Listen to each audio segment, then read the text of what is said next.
Buenas tardes, vamos a ver en esta ocasión el ATLS. Solamente vamos a ver unos puntos clave que es la evaluación del paciente politraumatizado, tanto evaluación primaria como evaluación secundaria, shock hemorrágico y secuencia de intubación rápida, que básicamente son preguntas que han realizado en los ENAR pasados y solamente vamos a ser puntuales. Una disculpa si escuchan música, aquí los vecinos siguen con las fiestas, piensan que esto ya terminó, esperemos que sí, claro, pero pues en otros países hemos visto que va en aumento todavía, ¿no? Entonces, y pues disculpen esa parte de ellos también. Bueno,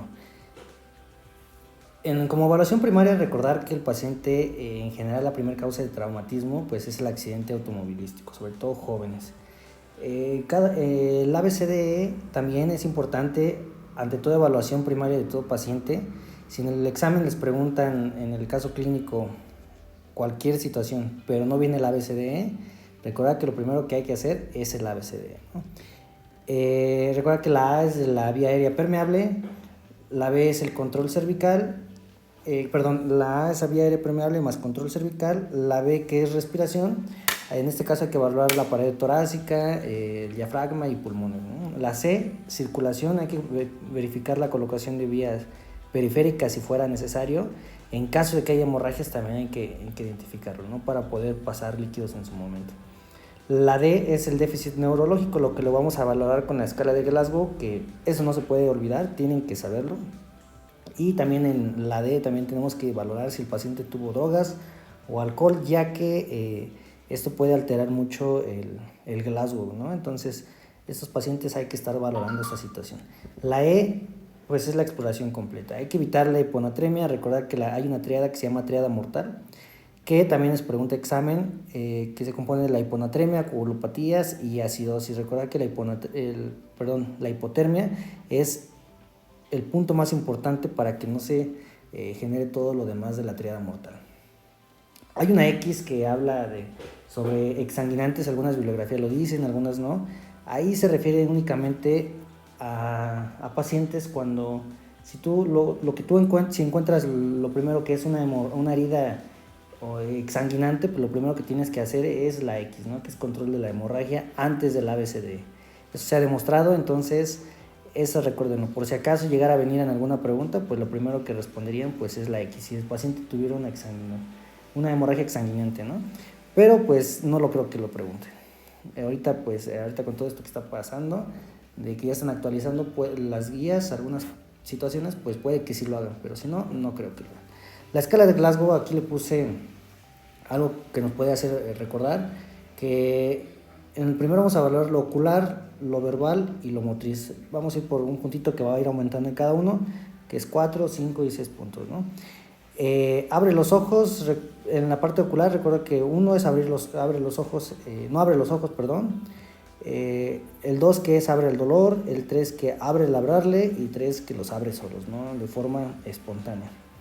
En el 5, 5 puntitos que maneja el verbal, pues vamos a ver que no habla, que tiene sonidos incomprensibles, el 3 que dice incoherencias, el 4 desorientado, el 5 bien orientado. Y el 6, que son 6 puntos, que es el motriz, ¿no? Que no se mueve, que se extiende, que es la descerebración, que flexiona, es la decorticación, 4 que retira el dolor o 5 que localiza el dolor. Yo creo que aquí el puntaje yo creo que ya todos no lo sabemos, entonces está de más comentarlo, ¿no? En caso de que sí, pues recordar que de 12 a 15 pues es leve, de 9 a 12 es moderado y por debajo de 8 ya es grave, ¿no? Y por debajo de 3 ya se le considera como un paciente que ya está muerto básicamente. Entonces por ahí luego algunas historias clínicas veía que decía 3, yo así buscando, ¿está muerto este paciente? ¿Qué onda, no?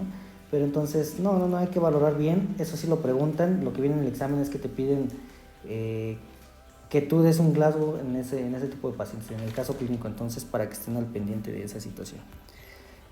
A las indicaciones absolutas hay que recordar que también la intubación en algunos pacientes pues es importante saber lo que es el trauma facial severo, lesiones de cuello, TCA grave, que haya quemaduras, hematomas en cuello también, que haya ya uso de músculos accesorios, paciente que está en apnea totalmente, o que tenga un deterioro neurológico progresivo. Ahorita vamos a ver que en los pacientes que tienen Glasgow por debajo de 8 es una indicación para ser intubado, ¿no?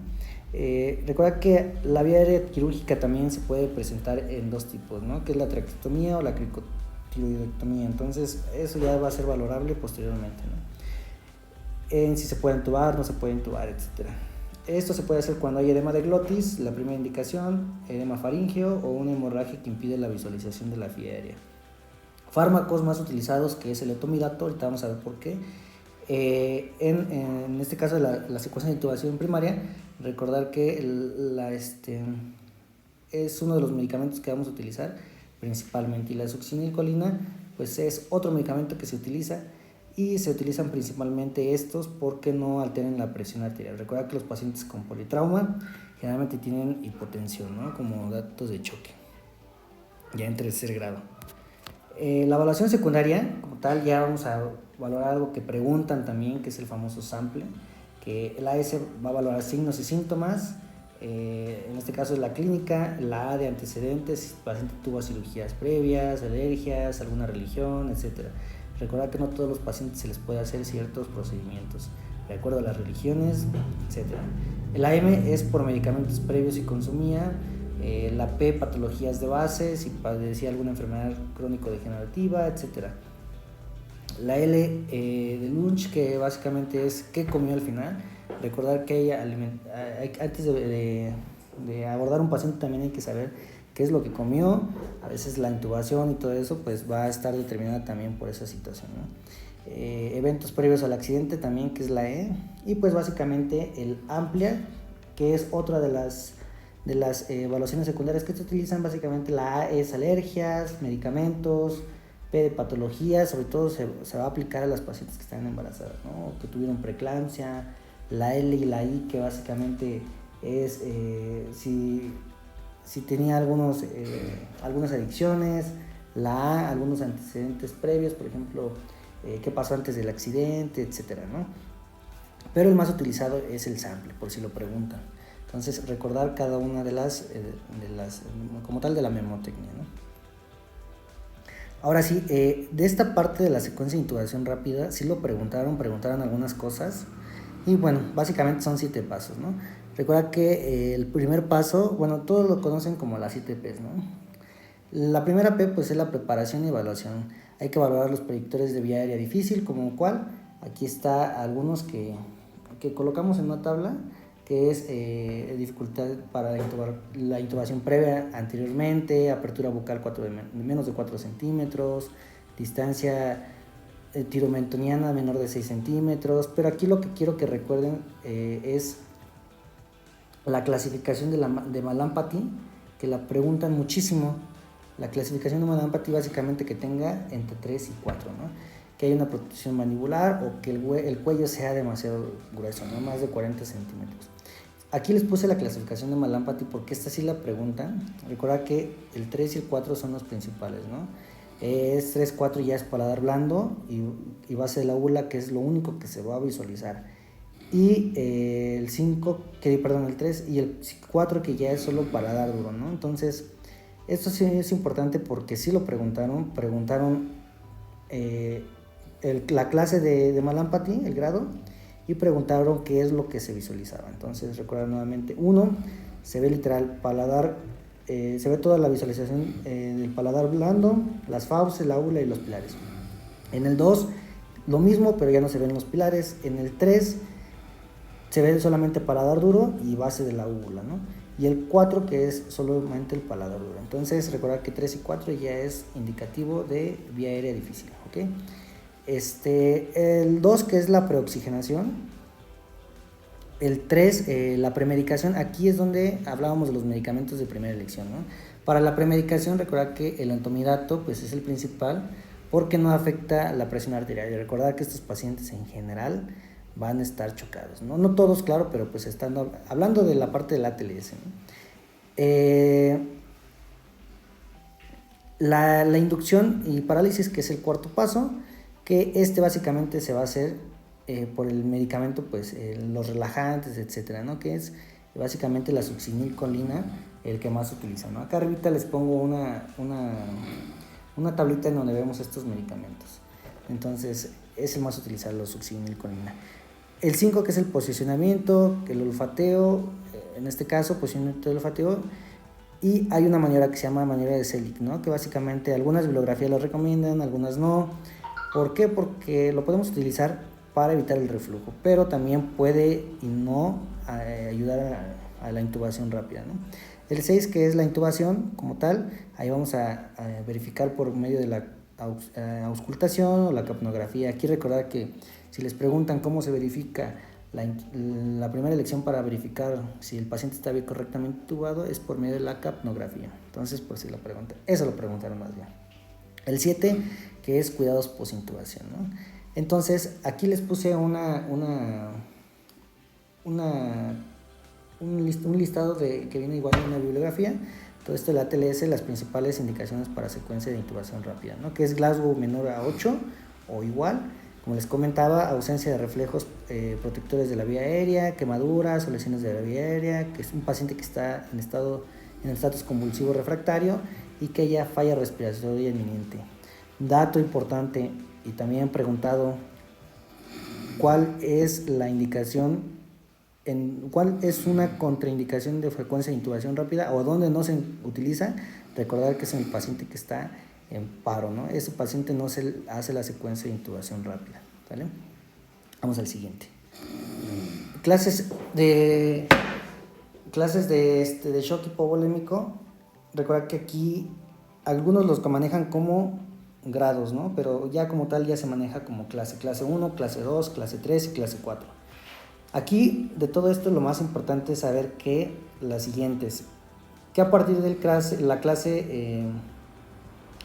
clase 2 ya empieza las alteraciones de la frecuencia cardíaca, ¿no? Preguntable, ¿cuál es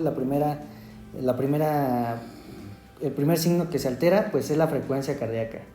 El segundo, preguntan la presión arterial. ¿En qué momento se baja la presión arterial? Es a partir de la clase 3. El siguiente, que es la presión del pulso, también recordar que es a partir de la clase 2, pero aquí solamente recordar que la frecuencia cardíaca, la presión arterial, la diuresis también, recordar que empieza a presentar oliguria a partir del grado 3 y como tal anuria en la clase 4. El estado mental, que está ansioso, confuso y letargia, ¿no? Que es básicamente lo que más van a preguntarles en esta parte. Entonces, solamente de todos estos son los que se tienen que recordar con mayor predominio, ¿no? En cuanto hay unos que manejan el déficit de base, etcétera, pero eso no es tan importante, ¿vale? No se los van a preguntar completamente. También les van a preguntar el pérdidas en mililitros, que es a partir de 750, que es el grado 1 750, el grado 2 de 750 a 1500, el grado 3 de 1500 a 2000 y el grado 4 a partir de 2000 mililitros, ¿no? El pérdida de porcentaje también lo preguntan, que es 15, de 15 a 30, de 30 a 40 y mayor de 40% de esta parte, ¿no? Aquí otra vez algunos puntos importantes. El acceso vascular siempre tiene que ser mínimo 2, con un calibre preferencia que sea de 18 mililitros, por lo que se van a pasar líquidos de forma aguda, ¿no? Los líquidos, recordar que los líquidos se van a calcular de 1 litro en adulto y 20 mililitros por kilogramo en niño. Aquí, en cuanto a los grados, también recordar que los cristaloides son los que se utilizan en el grado 1 y grado 2, ¿no? En el grado 1 puedes o no utilizarlos, depende de cómo se encuentra el paciente. Ya en el grado 3 se utilizan cristaloides con hemoderivados y en el grado 4 ya es la transfusión masiva, que ya es totalmente hemoderivados. Algunos utilizan también cristaloides. Pero aquí recordar en qué momento se empiezan, pregunta de examen que hacen es en qué momento se empiezan a utilizar hemoderivados, es en la clase 3. Y totalmente hemoderivados es en la clase 4. Aquí recordar que la sangre, pues estos pacientes a veces no se tipan, no se cruzan, entonces recordar que la sangre O y el plasma AB, pues en ese tipo de pacientes pues no hay ningún problema, ¿no? Un concentrado eritrocitario también preguntable, tiene 300 mililitros y eleva de 1 a 1.5 gramos de hemoglobina. Un plasma fresco congelado de 10 a 15 mililitros que tiene por kilogramo se va a calcular y contiene albúmina y factores de coagulación. Y las plaquetas son 50 mililitros y contienen 5000 plaquetas. Choque neurogénico únicamente es recordar que es la etiología traumática. No hay que confundirnos con choque medular, este es choque neurogénico y básicamente pues es un déficit del tono simpático y va a estar caracterizado por hipotensión que no responde a cristaloides y la bradicardia. Y el tratamiento son cristaloides y vasoconstrictores. Básicamente hay que utilizar inotrópicos positivos o cronotrópicos positivos también, ¿sale? Y bueno, básicamente es lo único que hay que saber de esto. De aquí, de esta presentación, de verdad les van a hacer al menos unas 4 preguntas, 5 preguntas. Entonces es algo sencillo y fácil de recordar.